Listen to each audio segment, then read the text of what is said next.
শান্তনামা informs YouTube চ্যানেলে তোমাদের স্বাগত জানাই। তোমাদের জন্য আজ আরেকটা ইম্পর্টেন্ট টপিকের উপরে নিউজ পেপার রিপোর্ট রাইটিং আনছি। দেখো, draft report within 200 words on cyclone Yaas. তো সাইক্লোন ইয়াস ইতিমধ্যে পশ্চিমবঙ্গকে বিধ্বস্ত করেছে, উড়িষ্যাকেও বিধ্বস্ত করেছে। তো এটার উপরে একটা নিউজ পেপার রিপোর্ট রাইটিং কিন্তু ইম্পর্টেন্ট হয়ে দাঁড়াবে। তো একটা কথা বলবা, সেটা হচ্ছে 200 শব্দের চেয়ে কিছু বেশি শব্দ হয়েছে। তোমরা যখন নিজেরা পরীক্ষায় লিখবে বা নিজের ভাষায় লিখবে, তখন কিন্তু শব্দ অটোমেটিক্যালি পরীক্ষার হলে লিখতে গিয়ে কিন্তু বেশিরভাগ স্টুডেন্টদের ক্ষেত্রে একটু কমে যায়। তো সেইটাই হচ্ছে কথা। আর একটা কথা বলবা, সেটা হচ্ছে প্রচুর নিউজ পেপার রিপোর্ট রাইটিং এই চ্যানেলে আপলোড করা আছে। তোমরা যারা আগেরগুলো দেখতে চাও তাদের রিকোয়েস্ট করবো অবশ্যই ভিডিওটার নিচে ডেসক্রিপশন বক্সটা ফলো করে ওখানে আগে আপলোড হওয়া প্রচুর নিউজ পেপার রিপোর্ট রাইটিং কিন্তু আছে, যেমন আমফান, এই ধরনের প্রচুর নিউজ পেপার রিপোর্ট রাইটিং আছে। তো দেখে নিও। আর পিকে দেশরকার বইয়ের বহু ট্রান্সলেশন, বহু প্রেসি এবং আরও অন্যান্য অনেক ভিডিও এই চ্যানেলে কিন্তু আপলোড করা হয়েছে, দেখে নিও। আচ্ছা, দেরি না করে শুরু করব। দেখো, প্রথম যেটা আমাদের করতে হবে সাইক্লোন ইয়াস। আচ্ছা, একটা কথা বলবার আছে, সেটা হচ্ছে এই যে তোমার রিপোর্টিংয়ের যে সমস্ত নিয়ম, সেই নিয়মগুলো কিন্তু আগে আমি যে প্রথম দিকে যে রিপোর্টিংগুলো লিখেছিলাম সেখানে এই নিয়মগুলো আলোচনা করেছিলাম। তোমরা দরকার হলে ভিডিও পজ করে দেখে নিতে পারো।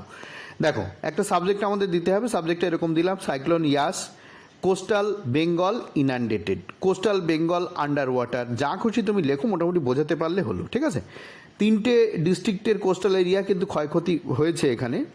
ল্যান্ডফল যেহেতু উড়িষ্যার দিকে হয়েছিল, এখানে যেটা হয়েছে সেটা হচ্ছে ওই সময় ভরা কোটাল ছিল, ভরা কোটালের তীব্রতা আরও বেড়ে যায়, আরও বড় বড় ঢেউ আসে। ঢেউ এসে উত্তর 24 পরগনা, দক্ষিণ 24 পরগনা, পূর্ব মেদিনীপুর, এই যে কোস্টাল এরিয়া সেইখানে আমাদের পশ্চিমবঙ্গের সেই কোস্টাল এরিয়া কিন্তু বহু জায়গায় ইনান্ডেটেড, জলমগ্ন হয়েছে। সবচেয়ে বেশি হয়েছে দক্ষিণ 24 পরগনা। ওখানে যেহেতু অনেক ছোট ছোট নদীও আছে, সেই নদী বাঁধও ভেঙেছে ইত্যাদি।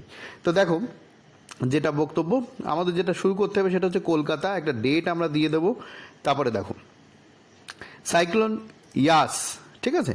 আচ্ছা, আমফান যখন আমরা লিখেছিলাম সুপার সাইক্লোন আমফান কথাটা উল্লেখ করেছিলাম, এটা কিন্তু সুপার সাইক্লোন নয়, নিচে লিখছি। আর আমফানের মতো এটা কিন্তু সেই রকমভাবে শুরুটা করা হয়নি, এটা একটু অন্যরকমভাবে শুরু করা হয়েছে, এটাও তোমরা দেখে নিও। আমফানে কিন্তু ক্ষতি মানুষের মৃত্যু টিত্যু আরও বেশি হয়েছিল, সেই জন্য প্রথমেই আমরা মৃত্যু দিয়ে শুরু করেছিলাম। এক্ষেত্রে কিন্তু একটু অন্যরকমভাবে শুরু করা হচ্ছে, তোমরা একটু খেয়াল করো।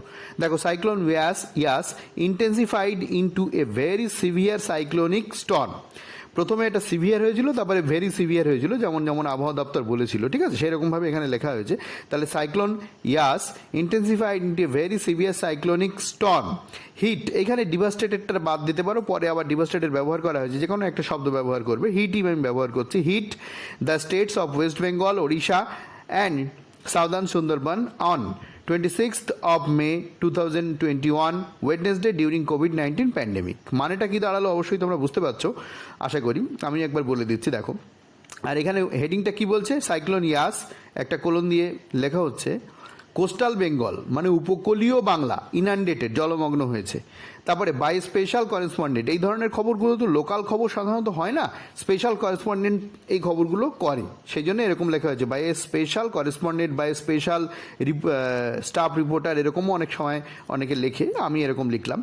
তো দেখো, যেটা বক্তব্য, সাইক্লোন ইয়াস ইন্টেন্সিফাইড মানে তীব্রতর হয়েছিল, এইটা কিন্তু ভার্ব নয়, এটা পাস্ট পার্টিসিপল। তীব্রতর হয়েছে ইনটু মানে ইন্টেন্সিফাইড, ইন্টেন্সিফাইডের পরে ইনটু প্রিপোজিশনটা বসে।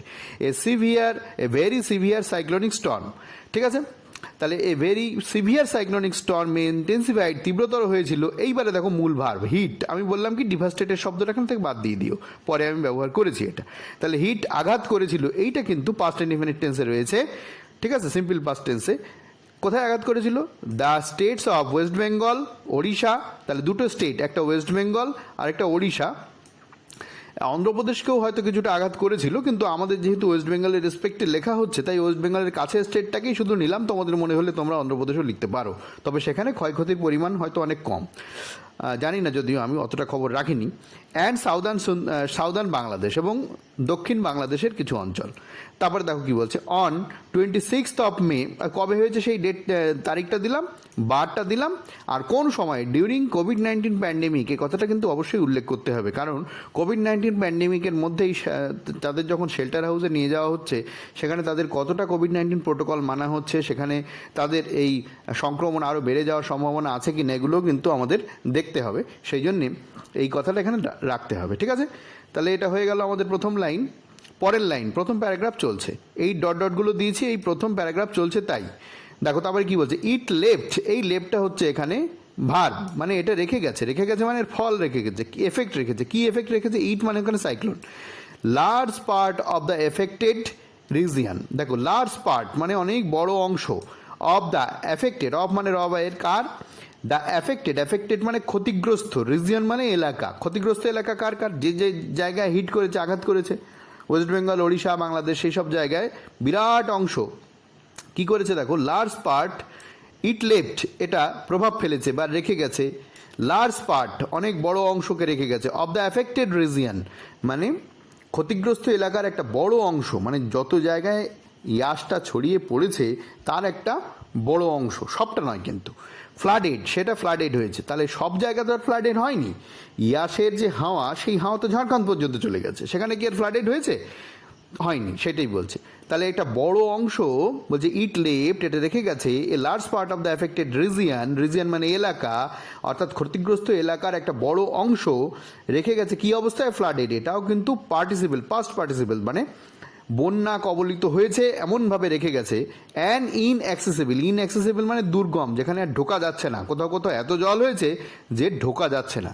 তোমরা অলরেডি শুনে থাকবে পশ্চিমবঙ্গের দীঘা রামনগর এলাকায় একতলা বাড়ি ডুবে গেছে, নামখানা, দক্ষিণ চব্বিশ পরগনা যেটা নামখানা, গোসাবার, এইসব অঞ্চলে একতলা বাড়ি জলে ডুবে গেছে। এরকম আরও অনেক দুঃখের কাহিনী শোনা যায়, বা দেখা যায়, যাই হোক। তারপরে দেখো সাগরে কপিল মুনির আশ্রম ডুবে গেছে ইত্যাদি। দেখো তারপরে কি বলছে, কি টু পিপল ওয়ার কিল্ড, দুজন মানুষের হত্যা মানে মারা গেছে, ওয়ার কিল্ড এটা কিন্তু প্যাসিভ ভয়েজে রয়েছে, পাস্ট ইনডিফিনিট টেন্সে। ইন ওড়িশা, ওড়িশায় দুজন মানুষ মারা গেছে, and one in West Bengal, এবং ওয়েস্ট বেঙ্গলে একজন। এই যে সংখ্যাটা কিন্তু পরবর্তীকালে আরও বেশি জানা যেতে পারে, আমি যখন জেনেছিলাম তখন এরকম জেনেছি, ঈশ্বর করুক আরও যেন না হয়, একটা মৃত্যুও যেন না হয়, যাই হোক। তবু সংখ্যাটা বেড়ে গেলে কিন্তু তোমাদের সেইভাবে আপডেট করে নিতে হবে নিজেদেরকে। আচ্ছা, তারপরে কি দেখো, বাই দ্য সাইক্লোন, সাইক্লোনের দ্বারা, ওকে। ফার্স্ট প্যারা আমাদের এখানে শেষ হচ্ছে, আশা করি তোমরা বুঝতে পেরেছো। পরের প্যারা বা সেকেন্ড প্যারা কি বলছে দেখো। এইবারে ঝড়টা সম্পর্কে আমরা একটু বলবো। ইয়াস ল্যাস্ট, ল্যাশ মানে হচ্ছে কষাঘাত করা, এখানে আশ্রে পড়া।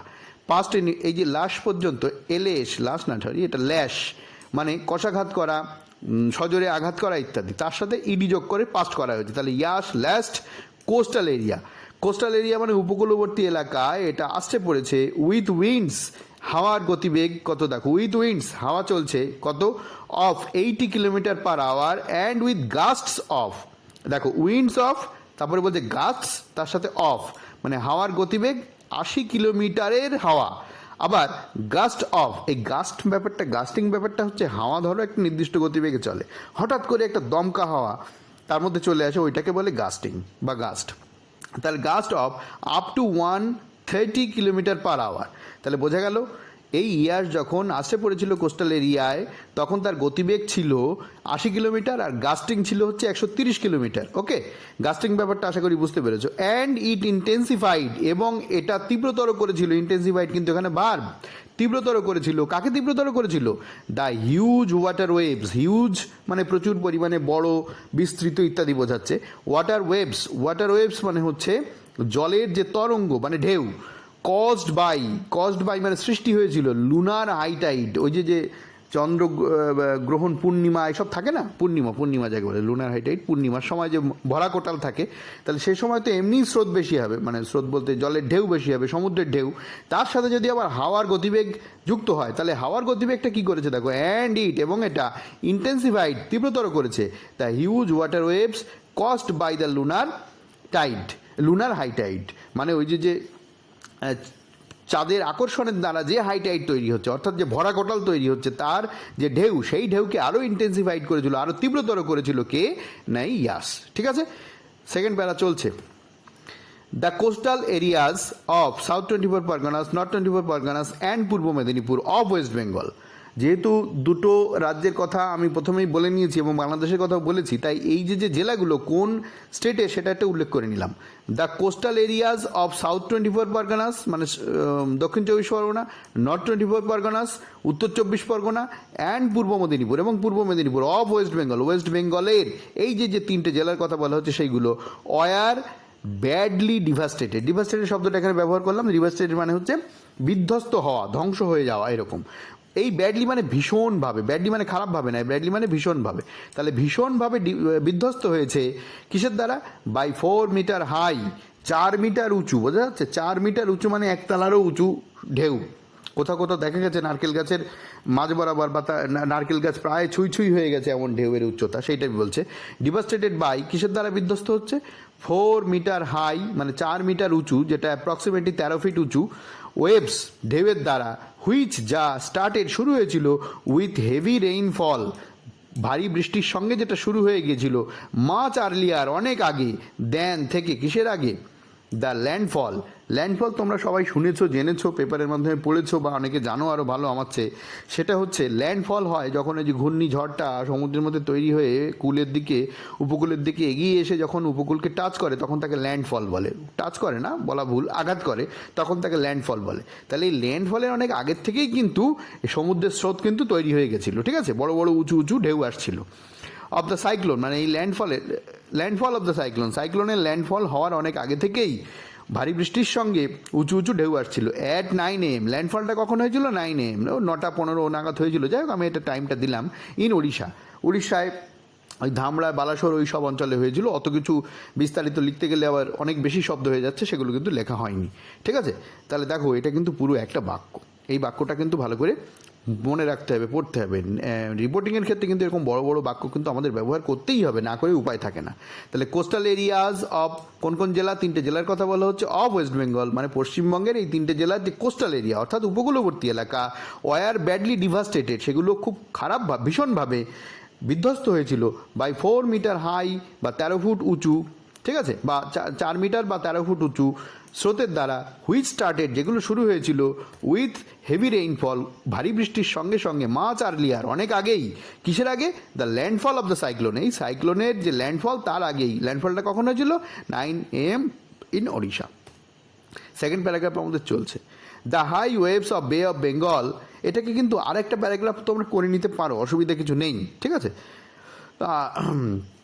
যদি কারোর মনে হয় যে একটু ভেঙে আলাদা প্যারাগ্রাফ করে নেবো, বা না করলেও হবে। দেখো, high waves of Bay of Bengal মানে বঙ্গোপসাগরের যে উঁচু উঁচু যে ঢেউ, হাই ওয়েভস মানে উঁচু ঢেউ, of Bay of Bengal, Bay of বেঙ্গলের, অ্যান্ড দ্য কোস্টাল রিভার, শুধু যে সমুদ্র উপকূলবর্তী এমন কিন্তু নয়, সমুদ্রের সঙ্গে উপকূলের যে সমস্ত নদীগুলো ছিল, সেই নদীর মধ্যেও তো, সমুদ্রের মধ্যে ঢেউ তৈরি হলে যখন জোয়ার হয় সমুদ্রে, তখন নদীতেও জোয়ার হবে, ঠিক সেই রকম। অ্যান্ড কোস্টাল রিভার্স, এবং কোস্টাল এলাকায় যে রিভারগুলো ছিল, নদীগুলো ছিল, ইনান্ডেটেড। আচ্ছা, মানে কি ইনান্ডেটেড? মানে জলমগ্ন করেছিল, এটা কিন্তু ভার্ব, পাস্ট ইনডিফিনিট টেন্সে রয়েছে। কাকে জলমগ্ন করেছিল? আচ্ছা, ঢেউগুলো কোথাকার? বে অফ বেঙ্গলের ঢেউ আর কোস্টাল যে রিভার তার ঢেউ। ইনান্ডেটেড জলমগ্ন করেছিল, কাকে জলমগ্ন করেছিল? হান্ড্রেডস অফ ভিলেজেস, শয়ে গ্রামকে, ঠিক আছে? একটা দুটো গ্রাম না, শয়ে গ্রামকে জলমগ্ন করেছে এই 3 জেলার, পশ্চিমবঙ্গের ক্ষেত্রে। আরও উড়িষ্যার ক্ষেত্রে উড়িষ্যায় করেছে, বাংলাদেশের মতো করেছে, বোঝা গেল? তাহলে high waves of Bay of Bengal, Bay of বেঙ্গলের high waves and coastal rivers, এবং উপকূলবর্তী নদীর যে উঁচু ঢেউ, ইনান্ডেটেড জলমগ্ন করেছে হান্ড্রেডস অফ ভিলেজেস, শয়ে গ্রামকে, and number of coastal towns, এবং কতকগুলি যে উপকূলবর্তী টাউন আছে সেগুলোকেও কিন্তু জলমগ্ন করেছে, ঠিক আছে? Full stop. পরের বাক্য বলছে নিয়ারলি, প্রায় 1 মিলিয়ন পিপল, 10 লক্ষ মানুষ। এই সংখ্যাটা হেরফের হতে পারে, আমি একটু হয়তো বাড়িয়েও বলতে পারি। নিয়ারলি 1 মিলিয়ন পিপল বা কমও হতে পারে। 10 লক্ষ মানুষ আর ওয়ার, কেন আর ওয়ার দিলাম? আজকের দিনে কিন্তু এটা আর, এখনও মানুষ ঘর ছাড়া, কিন্তু এটা যখন এই ঝড়ের প্রকোপ থাকবে না, মানুষ যখন ঘরে ফিরে যাবে, তখন এই আর মানে প্রেজেন্ট টেন্সটা আর দরকার হবে না, তখন ওয়ার দিতে হবে, ঠিক আছে? তাহলে আমি যখন ভিডিও আপলোডটা করছি ঠিক সেই মুহূর্তে কিন্তু এটা আরই হবে, কিন্তু অনেক দিন হয়ে গেলে, ঘরের মানুষ ঘরে ফিরে গেলে, তখন এটা ওয়ার লিখতে হবে। আশা করি ব্যাপারটা বুঝতে পেরেছো।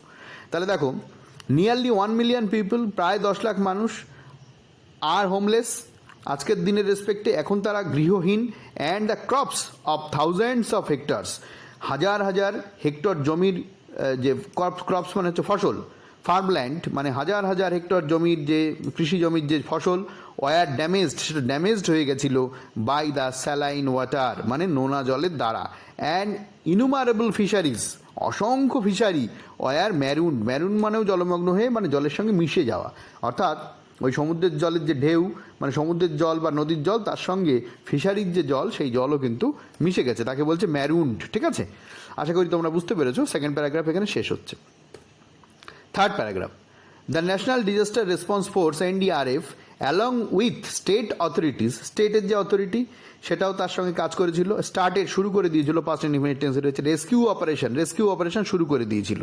অ্যাকর্ডিং টু সোর্সেস, সূত্র মারফত, সূত্রের খবর অনুযায়ী, খবরে এই কথাটা খুব প্রচলিত, অ্যাকর্ডিং টু সোর্সেস, সূত্র মারফত, দ্য এনডিআরএফ টিম রেস্কিউ করেছিল, উদ্ধার করেছিল a mother and a new born baby, একজন মা এবং সদ্যজাত শিশু, ফ্রম এ ফ্লাডেড ভিলেজ, একটা বন্যা কবলিত গ্রাম থেকে, অফ সাউথ 24 পরগনাস, দক্ষিণ 24 Pargana, even during the cyclone, এই সাইক্লোনের চলাকালীন সময়ে একজন মা এবং সদ্যজাত শিশুকে উদ্ধার করেছিল। ঠিক আছে, এটা কিন্তু উড়িষ্যায়ও এই খবরটা পাওয়া গেছে, সাউথ 24 পরগনায় এরকম খবর শোনা গেছে, আমি এটা লিখলাম সাউথ 24 পরগনার রেসপেক্টে। থার্ড প্যারাগ্রাফ আমাদের এখনও চলছে।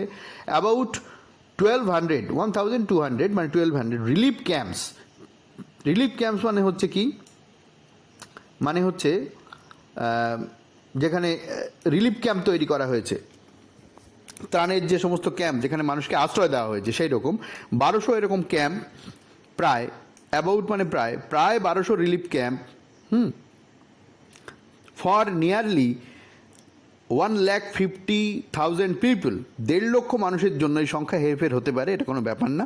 তাহলে 1200 ত্রাণ শিবির ফর নিয়ারলি 1,50,000 পিপল, 1.5 লক্ষ মানুষের জন্য 1200 ত্রাণ শিবির ওয়ার অ্যারেঞ্জ করা হয়েছিল, পাস্ট ইনডিফিনিট টেন্সে রয়েছে, প্যাসিভ ভয়েসে রয়েছে। অবজার্ভ করে মানে মেনে, এখানে অবজার্ভিং মানে মেনে, কোভিড-19 প্রোটোকল মেনে। দেখা গেছিলো আমফান ঝড়ের সময়ও, আমফান ঝড়ও কিন্তু এই কোভিড-19 মধ্যে হয়েছিল, সেই সময় কিন্তু কোভিড-19 প্রোটোকল অনেক ক্ষেত্রে মানা যায়নি। এবারে কিন্তু সরকারের পক্ষ থেকে এগুলো খুব মানে কড়া ব্যবস্থা করা হয়েছে বলে জানা গেছে। তাহলে কোভিড-19 প্রোটোকল মেনে 1200 ত্রাণ শিবির তৈরি হয়েছে 1.5 লক্ষ মানুষের জন্য, কার দ্বারা? By the government and many NGO, গভর্নমেন্টের দ্বারা এবং অনেক এনজিওর দ্বারা। এদের নাম করতে গেলে, ভারত সেবাশ্রম বা আরও যার নাম করতে গেলে শব্দ বেড়ে যাবে, এমনিই 200 বেশি হয়ে গেছে, সেই জন্য এগুলো লিখিনি, এটুকু লিখলেই চলবে। দেখো থার্ড প্যারাগ্রাফ চলছে এবং এটা আমাদের last line. Government of West Bengal announced, Sarkar, Paschimbanga Sarkar announced, ঘোষণা করেছিল, পাস্ট ইনডিফিনিট টেন্সে রয়েছে, ₹20,000, 20,000 টাকা, ফর ফুললি ড্যামেজড হাউস, পুরোপুরি ড্যামেজ হয়ে গেছে এমন বাড়ির জন্য 20,000 টাকা, অ্যান্ড 5,000, 5,000 টাকা, ফর পার্টলি ড্যামেজ, আংশিক ক্ষতিগ্রস্ত হয়েছে বা ড্যামেজ হয়েছে এমন বাড়ির জন্য 5,000 টাকা, বাই দুয়ারে ত্রাণ প্রজেক্ট, দুয়ারে ত্রাণ প্রকল্প দ্বারা। আরও অনেক কিছু আছে, অত কিছু লিখতে গেলে শব্দ অনেক বেড়ে যাবে, মেন জায়গাগুলো উল্লেখ করে লেখা হলো। যাই হোক, এখানেই আর কি আমাদের রিপোর্টিংটা শেষ হচ্ছে। তোমাদেরকে আবারও রিকোয়েস্ট করব, ভালো লাগলে একটা লাইক করে দিও, চ্যানেলটা সাবস্ক্রাইব করে নিও, বন্ধুদের মধ্যে শেয়ার করে দিও, যাতে তারা ওই ভিডিও সুবিধা নিতে পারে। কমেন্ট করে জানাও কেমন লেগেছে বা আরও কি প্রয়োজন, চেষ্টা করবো প্রোভাইড করা। ভালো থেকো, আবার দেখা হবে পরের ভিডিওয়ে।